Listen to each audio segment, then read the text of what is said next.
Hi everybody, Michael Davis here. Welcome to Bone2Pick. We are coming to you today from New City, New York, and Hip-BoneMusic headquarters.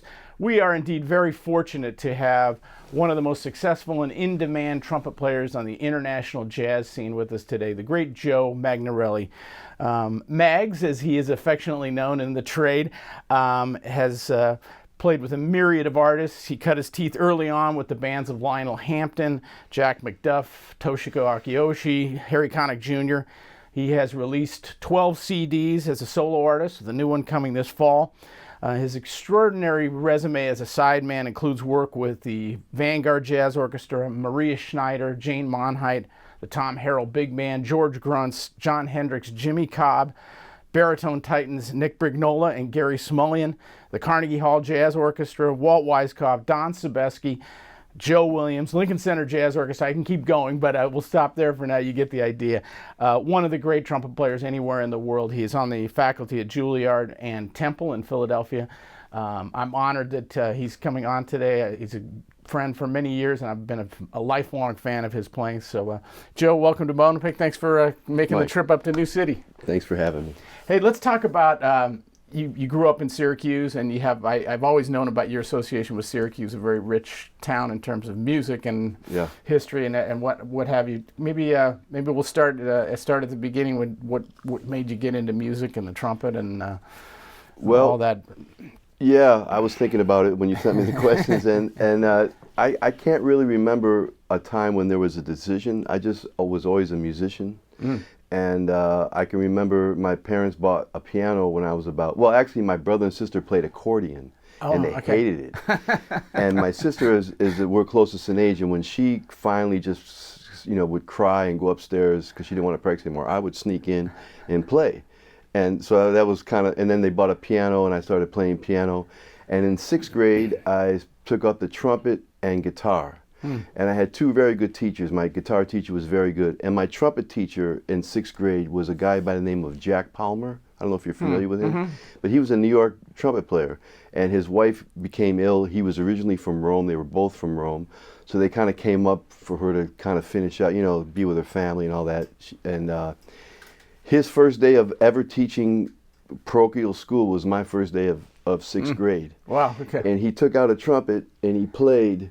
And I said, okay, I want to do that, because he just played this high note and he shook it, and I said, no, that's it, because I had heard trumpet players and I knew good ones, and he was, so that's kind of how I fell in love with the trumpet right there. And I was his sidekick for 2 years while he was in town. Wow, that's great. Yeah. It's always great hearing what the mentors that shape all of us. I can still remember that day. It was such a beautiful thing to watch him play. Yeah, that's awesome. Yeah. Let's talk a little bit about your college years. I was fascinated in reading your bio. You spent a little time at Onondaga Community College, and you were a choir director at that time at the church. So tell us a little bit about that. And well, it's a little history behind my church thing. Okay. When I was in 7th, 8th, and 9th grade, I played guitar in a Catholic church, and at that time, that was probably 75, 74, 73, 76, something like that. And at that time, the Catholic Church had just started introducing new music into the services. Now, I'm not really a religious person, don't get me wrong, but that was the only place to get a gig at that time for me, So I played guitar in the folk group there for 3 years. So I had a lot of experience in church, and there's pressure in a church. It's a different, it's a little different scene, than a professional. So I had met this preacher on a train ride back home from New York City when I was a senior in high school, and he told me he was opening up a church, or he was taking over a church on the south side of Syracuse, and I gave him my number, blah blah blah, told him I played piano, and so he hired me as his choir director. Wow. But let's put it in perspective. The first service was him, his wife, his 2 daughters, and 2 very beautiful soul older ladies. That was the service, and I played. But every week he'd get a couple more people, and by 2 years later, he had the church was full. Wow. So I saw him through that period. But then it got to the point where I was about to go to school, and he needed a real organist. Okay. I was playing piano. So a woman by the name of Minnie Hester took my place, but I played. That was called Central Baptist Church, and I played there every Sunday. and I directed the choir for a lot of that time when they had enough people for the choir, from about 18 to about 20. Okay. Yeah, and that was a great experience for me. Yeah, I bet this. That was great, and they had a basketball court downstairs, and for one of those summers, I'm not sure if it was the first or second one. His name was Reverend Gainey. I don't know if I mentioned that. He set it up where I could work for the city and get paid as a parks, whatever, through the parks department, because his gymnasium was part of the parks. Okay. So I was actually watching the gym downstairs, playing some ball, and going upstairs playing piano. It was really great. For me, it was great. And you have a love of basketball, right? At that time, I was really playing basketball a lot. I played for Onondaga Community College. I played for my high school. Our high school team was good. We had 2 guys that played in the NBL for my high school. So I was heavily involved in basketball at that time. Yeah, awesome. I'm a lifelong Golden State Warrior fan, so we're finally having some good times tonight's here. a good night. Yeah, absolutely. And you went to SUNY Fredonia and got your Bachelor of Arts? Liberal arts. Liberal arts, okay. Yeah. And what was that experience like for you when you were there? Well, that was a great experience because I came from, I did a year and a half at OCC, which I tried to play as much trumpet as I could, but it was very hard to get into a practice routine. From playing basketball and also studying. And I went to Berkeley for a semester, and I studied with Lou Mucci, and that was great. But when I went to Fredonia, it was kind of like the first time in my life where I was just kind of at a school where I could just go to class and hang out and have fun. It was the pressure was a lot lower. I wasn't playing basketball. I got cut off the team, actually. I went there to play ball, and I just didn't make the final cut, so as that happened, that was tough to deal with. But in a way, it was good because basketball was over, and I could finally start to think about trumpet and music, at another level. And that was a great place to be because there was no jazz department. It was a good music school, right? But the jazz band was a student-run thing. Okay. So there was nobody telling me how to play. It was just kind of everybody trying to play, the right way, and so it was good. I dug that, A lot of good, we were talking about before the interview, a lot of good players went there. Jeff Nelson comes to mind right away. Well, he was one in of the the band, best bass trombone players anywhere. Anywhere, yeah. And he was back then. Yeah. He was great. Yeah, he was great. Yeah, he's improved, obviously, and he's, but he was great then. Yeah. No, I can totally see that for sure. Yeah. Well, you moved to New York really early on in your life, right? In the mid 80s? Well, 86, yeah. And what I know in looking at your bio, you spent a lot of time with Lionel Hampton and Jack McDuff. I see several recordings with Toshiko's band. What was that, looking back on that time in your life, what was that like for you? I came to New York playing Ain't Misbehavin'. I had done about 20 weeks on the road. I just got lucky, and they were coming through upstate New York, and I auditioned for the gig, and I got the gig, and the conductor liked me. You just got to be, and there was only 5 people in the band, and 5 people including him, 5 people in the band and 5 cast members. So we were a tight-knit group. We got, so so when the tour was over, about 2 months later, he was going to do a 10-week run at the Darien Dinner Theater. And he called me, he said, "Joe, if you want to come to New York, come on and play these 10 weeks with us." So I just packed up. I moved to Brooklyn with some friends that I had met earlier that lived in Brooklyn. And I did the show for 10 weeks, and I stayed in New York, and that was it. Wow, and then awesome. I did a short stint with Chorus Line on the road for 4 or 5 months, and then I came back, and a month later I went to a Lionel Hampton audition, and that's how I got the gig. Oh, cool. Yeah, cool. yeah. How was a lot of legendary stories from Lionel Hampton's band from folks over the years. How was it for your actually, experience? my favorite story. Well, I have a couple of favorite stories, but really my favorite story is the first minute I met him, because I walked into Carroll Studios, and I was so green, man. I came from Syracuse. New York is just so many more levels, And the first thing that I noticed, this is not the story, but the first thing I noticed is there was this trumpet player. I don't know if you knew him. His name was Al. I can't believe I can't remember his name now. Al Bryant. No, he had played lead with Ray Charles in the 60s, but now he was playing third trumpet with Gates, and he was a nice guy. He played. But I remember the first time I saw him, he was playing, and he had the New York Post on his stand.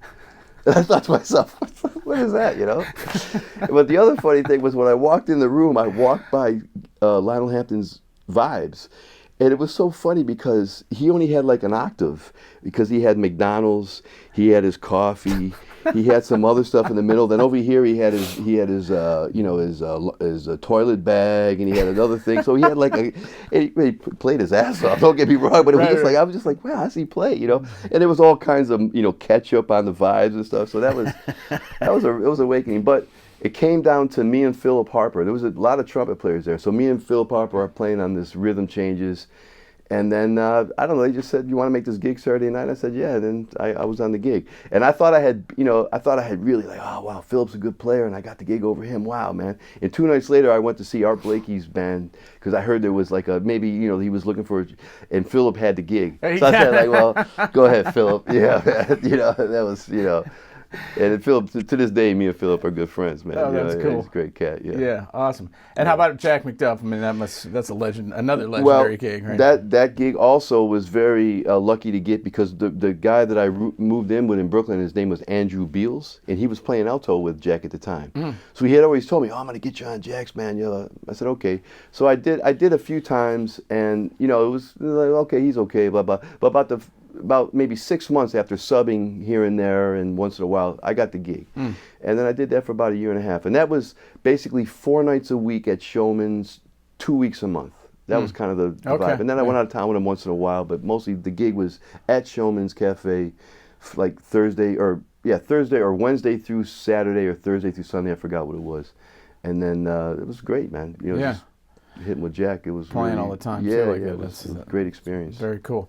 I think that you and I met on Toshiko's band the first time at the Village gig. Yeah, many years ago. And you know, I know that was quite the band. You know, so many great players, and from Walt Weiskopf and Jim Schneider and but that was the best trombone section. Well, with Conrad and Matt Finders used to come in some. That was a good trombone. That was a hell of a trombone section. Yeah, absolutely. I had no idea till later in life. I'm like, wow, that was a hell of a trombone section I walked. And actually, remember the lead player was Kent something, or Hart Smith. Hart Smith. Right. He was good too, but he didn't last long. I mean, I think he was on the band for years, but when I got on, he only lasted another couple of months because something happened. I don't know. I don't want to go into it. But yeah. I remember.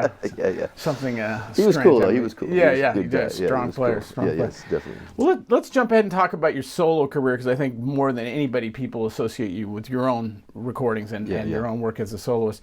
You, like we mentioned in the intro, you have 12 CDs. You've got a new one coming out in the fall. But let's go back to your first CD, which came out in 1994. Why Not?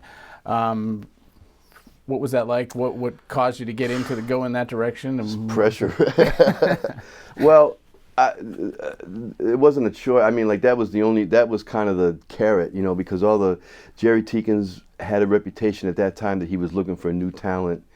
And Jerry Teekins being the producer, the guy, crisscross. And I had done the trumpet competition, the Louis Armstrong thing, and Kenny Washington was in the house rhythm section, him and Peter actually. And although I love Kenny, and we're good friends today, but at that time, and he wasn't vibing me, but I felt like he didn't dig me, because you know, he was serious. He was, you know, let's play it, man. And I was thinking like, oh, this is, you know. But it turns out he had told Jerry about me and said, you know, there's one of the cats to consider. And then I had done a sideman date in '92. And that was a good date with Grant Stewart. Brad Meldau was on it, and that was a very good date. So Jerry told me after the date, he said, I'm going to get you. And then '94, he finally did, or the end of '93, I forgot. But at that point, he recorded me, and he picked the band. But it was a great band: Rini Rosnes, Eric Alexander, Kenny, and Peter Washington. So. Yeah, great. I was trying to figure out an intelligent way to ask this question, and I couldn't come up with anything. But talk about the journey of the 12 CDs. I mean, that's like, they don't happen all quickly. You know, that's a career's worth for most people, and you're still going strong, obviously. Well, I feel like I didn't want to listen to the last 11. I just want to keep going forward, you know. Yeah. But I guess what part of the question is, how do you approach planning and preparing for a CD, or is it more organic than that from your perspective? Well, all the planning is very quick, because I've only done one CD where I've like initiated it. I've produced it. Every other CD has been for a company. And usually how it works, I mean, you already know this, but you know, like they call you and they say, okay, let's do this. And I'm thinking about using this guy. Well, no, I want to use this, you know, so that always goes on. So I've never really had the final say in all the bands that I've recorded with. It's always been the producer, except for the one I produced. But saying that, I've never had a problem with that because all the people that they've, recommended to me are great players. Right. So I tried to just, see how I can fit in and how my music could ring and resonate with the guys that, I was going to record with. That's kind of my mindset, like the tunes, yeah. So. Yeah, it's interesting looking at, I have some of your CDs and I'm familiar with many of them, but not all of them. And in researching for this interview, I was looking at the personnel that have played on the various records, and it's the best players in New York. So it's like I couldn't do better than that, really. I mean, as far as so. Yeah, cool. Yeah. What do you kind of another general question, but what do you look for in particularly in rhythm section players that you like, that you connect with somebody? What are the elements that you look for musically? The first thing, I guess, would be playing the same rhythm as the drummer. In other words, my rhythm and the drums, we hear it the same way, because I think rhythmically is the way a CD stands the test of time. Not the notes that everybody plays, but the rhythm of the rhythm of the music is what gets people. So I always think about the drums first and how I can hook up with the drummer, and is it the right drummer? And the bass player is more like, does he get along with the drummer? Like, in other words, the bass, I'm not so concerned with his style or blah, blah, blah, but mostly does him and drummer, can they get a groove? And then the pianist, of course, I'm into, people's solos and how they play, but more importantly, I think it's how he comps for me, like a pianist. Like, does he open me up? Because there's so many ways you can play chords, and so many different sounds you can get from the same, foundation of a chord. You can get many sounds. So, because I play piano, so I'm not professional, but I play enough to know, and so that's kind of what I look for, like mostly the comping and how they can open up the harmony.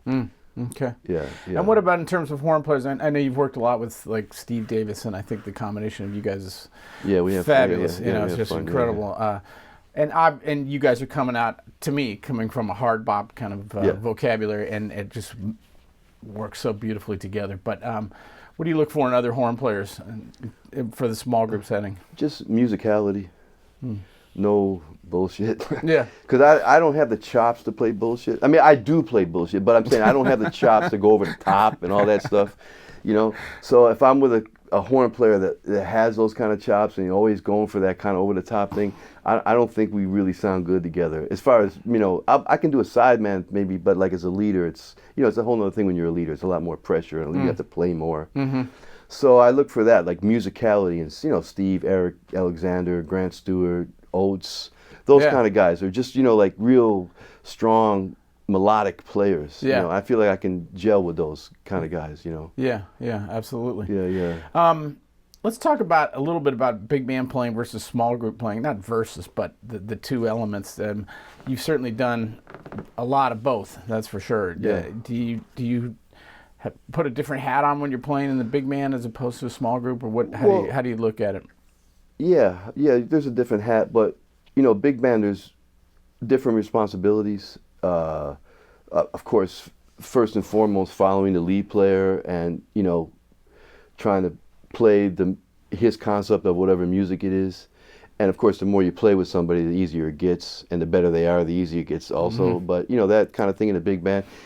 And also, I probably don't practice as much before the gig on a small group as I do in a big band. Like if I'm going, like I don't sub at the Vanguard as much anymore because I have another gig on Mondays now I've been doing, but like I did the Vanguard for many years as a sub. And man, I would, before the, like around 7 o'clock at night, I would just start practicing and playing, playing with a Bird record, playing, just playing with as many records as I can. Because I felt when I went down to the gig, when it came time for me to solo, I had no time to warm up into the solo. They had to be, but I would never do that on a small group gig because I feel like that's too much. You take too much out of your chops for the, in the course of a night. You need those, those notes, so I wouldn't practice as much as in a small group. I might just go put my harmony mute in before the gig and play a few melodies that we're going to play on, and I feel pretty confident. But my thing is more like make sure the day before of a gig, make sure I get my practicing in. That's kind of my thing, you know what I mean? Like make sure I go through all my things, and then, you know, as long as I, you know, just play a little bit before the gig and all that stuff, I can go into a small group gig and feel okay, you know? Yeah.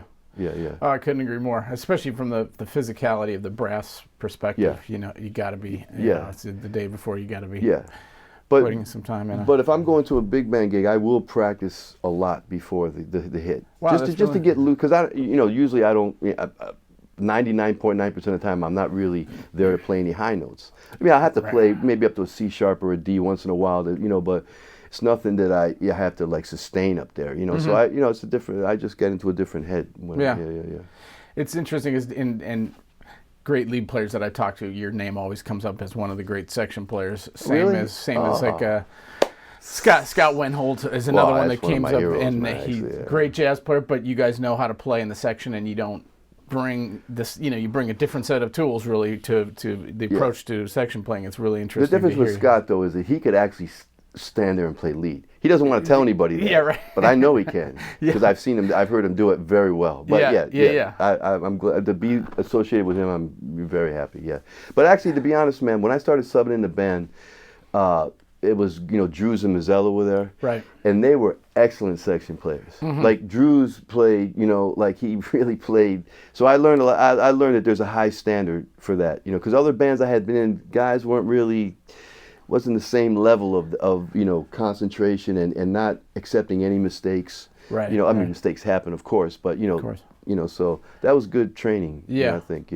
I think that, I mean, in addition to unbelievably swinging band, it's like the precision is there with that band. You got to come at it from that perspective. Yeah. I mean, with Toshiko's band, the music was so hard. It was, her writing was more like Bud Powell on paper. So it was really about just trying to make the part a lot of the times. Where the Vanguard, the music laid a little, easier, rhythmic wise, and so you could kind of like really start to, as a section, really sound good and lock into some stuff. Yeah. Cool. I got to ask you the proverbial brass question about equipment that you're playing on. I get the emails now, which we appreciate everybody writing in. But it's like, hey, ask him what he plays. But so anyway, tell us what your setup is these days. Well, I play a Bobby Shoe 810Z Yamaha, Mm-hmm. and I play a 7S Giardinelli, old Giardinelli mouthpiece. Wow. Okay. Yeah. What's that equivalent to in Bach world? Probably a 7D. Okay. Something like that. Uh-huh. Yeah.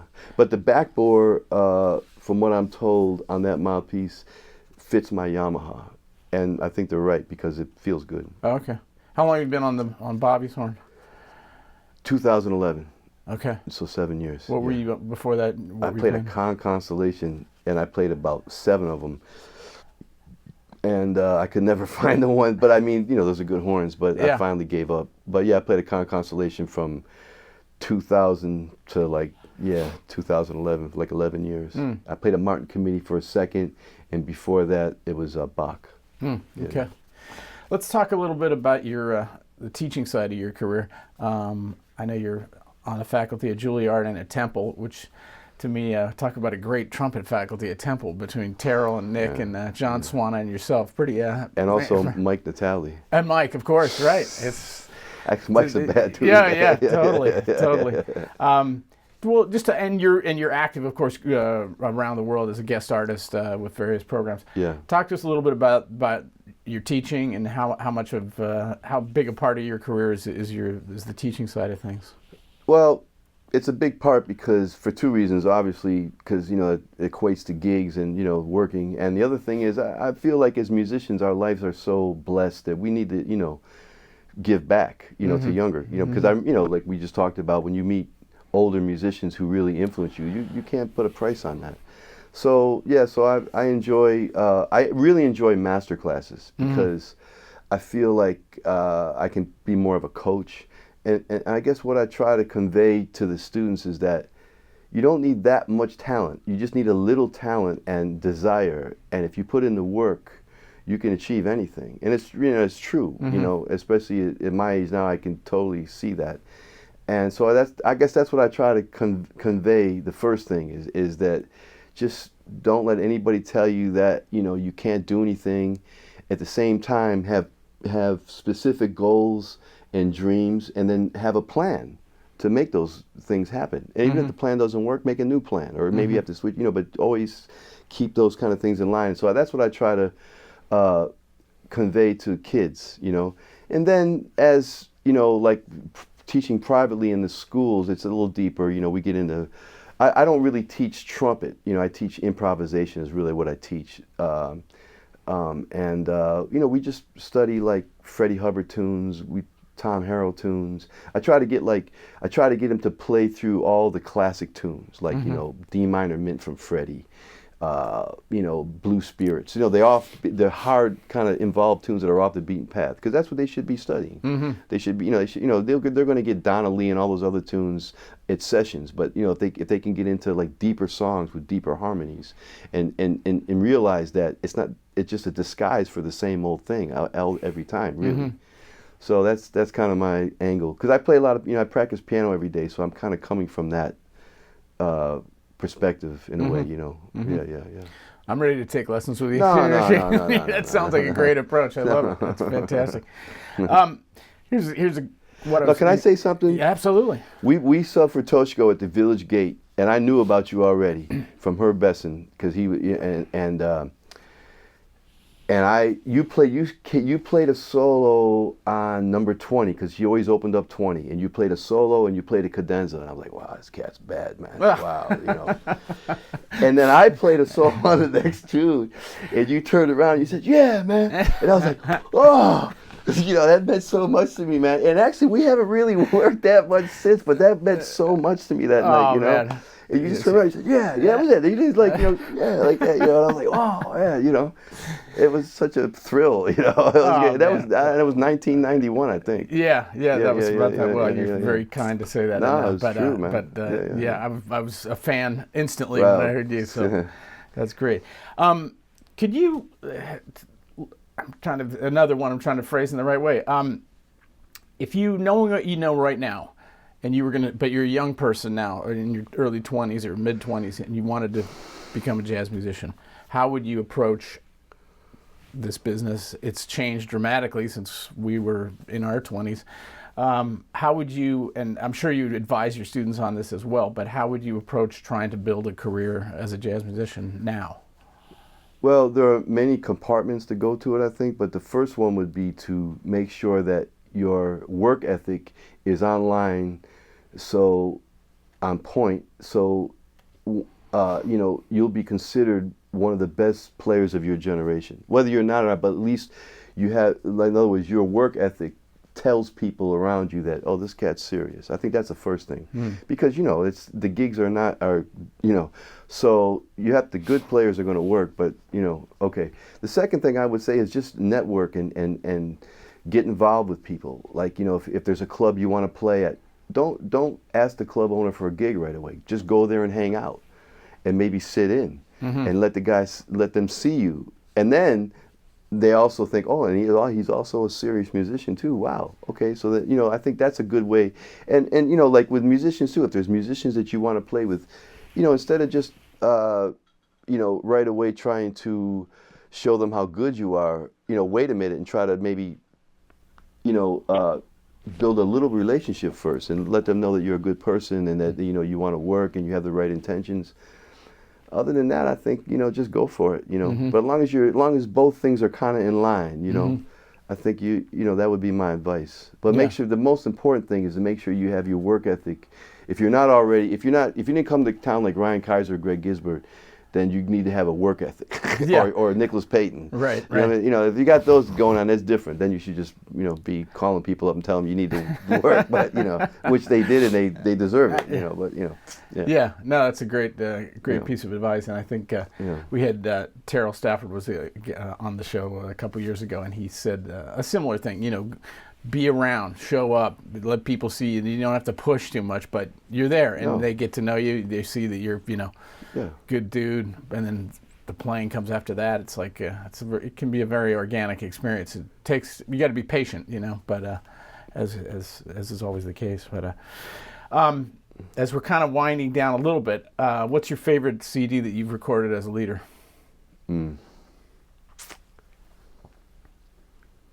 Well, Persistence is a good CD. Mm-hmm. That's one with Kenny and Peter and Gary Simoleon and Dave Hazeltine. That's a good one, I think. I think I'm a much better player now, but I think the sound of the CD is very good. Also, there's some good moments on Live at Smalls with Mulgrew. Although I think overall, I don't really play as well as I could have because it was a lot of but we did get some things down that were good. And just to play with Mulgrew at the time, his comping, was just incredible, man. Uh-huh. I can't, it's just so, I wish I could have played more with him. And I think Looking Up with Steve Davis is another good one. Mm-hmm. Yeah.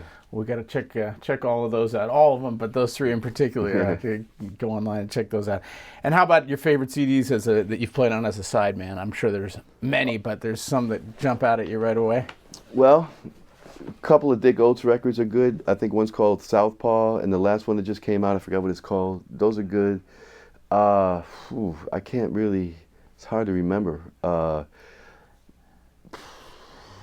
I don't know. I mean, I can't. It's hard to. I can't really like. I don't know. I think the Oates records are good. I mean, as far as jazz, and I did a couple records actually I did a record with Ray Barretto when I was in that band for 3 years.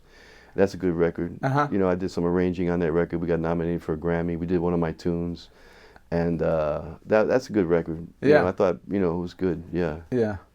That's great. I mean, we kind of didn't get too into it today, but your work as a writer is also a very important part of what you do, right? I mean, I write. Yeah, I write too. I wouldn't, New York has heavy writers, so I mean, but I do my little, I have my little tunes, and I'm trying to evolve. I mean, I do practice a lot of piano, and I'm studying, and I try to make my compositions evolve. I mean, really, I would love to go through. Tom Harrell told me once. I'm a big Tom Harrell fan. Sure. I followed him around New York for years in the early '90s, and he's a big influence. Just he's such a funny, nice cat.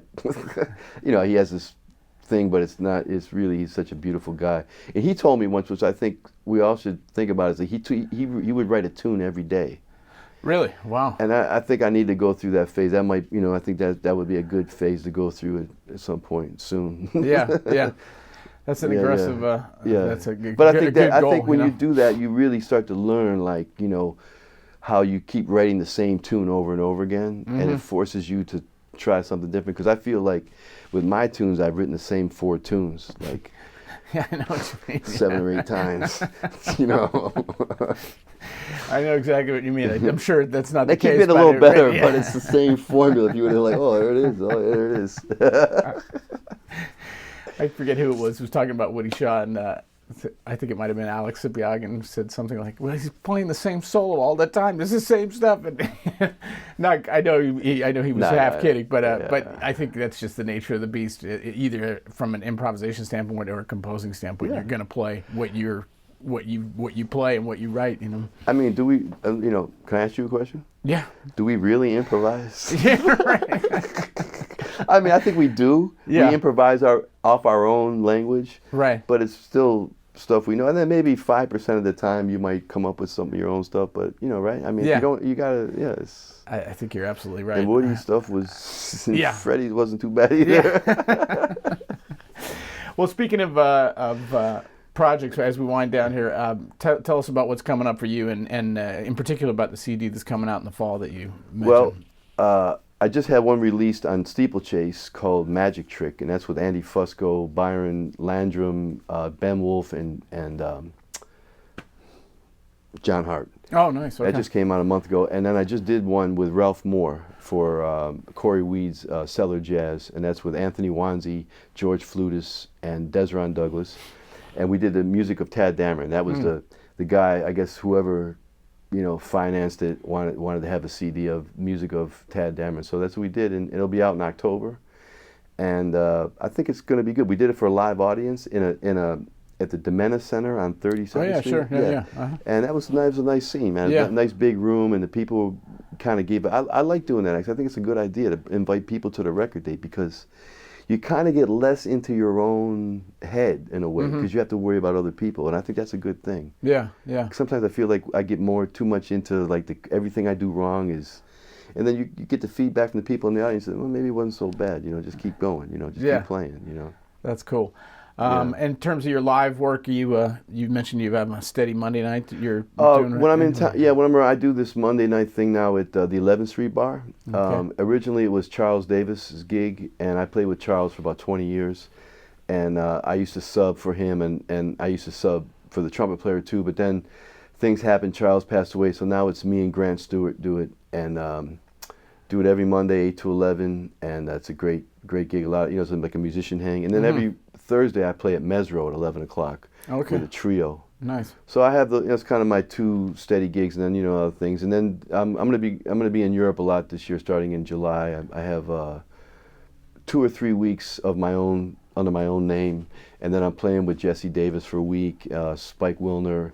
I'm doing a week with the Clayton Hamilton Big Band in Germany. Oh, nice. Yeah, that's a great band. Big fan of that. Yeah, I love those guys. Oh, so much fun, man. That's awesome. And so I got a lot of things going on starting in July. And I've been busy the last few months, but now May and June I have a weekend at the Green Mill coming up in Chicago. Okay. June 1st and 2nd, but then after that I'll just be practicing and waiting for my things to start in July. Yeah, nice. Well, I'm glad we were able to get you today. Oh, man. Really a pleasure, Joe. And Thank you so much. I've been a lifelong fan, and it will continue to be so. That's really nice for you to say. Well, likewise, bro. I mean, you're way ahead of me, man. Not at all. Well, I hope everybody enjoyed it as much as I did today. It was so great spending some time with Mags and getting his insight, and keep an eye out for his projects that are coming out. If you're in New York, go check him out on a Monday night or a Thursday night, and check him out when he's out on tour as well. So hope you enjoyed it. We will see all of you next time on Bone2Pick.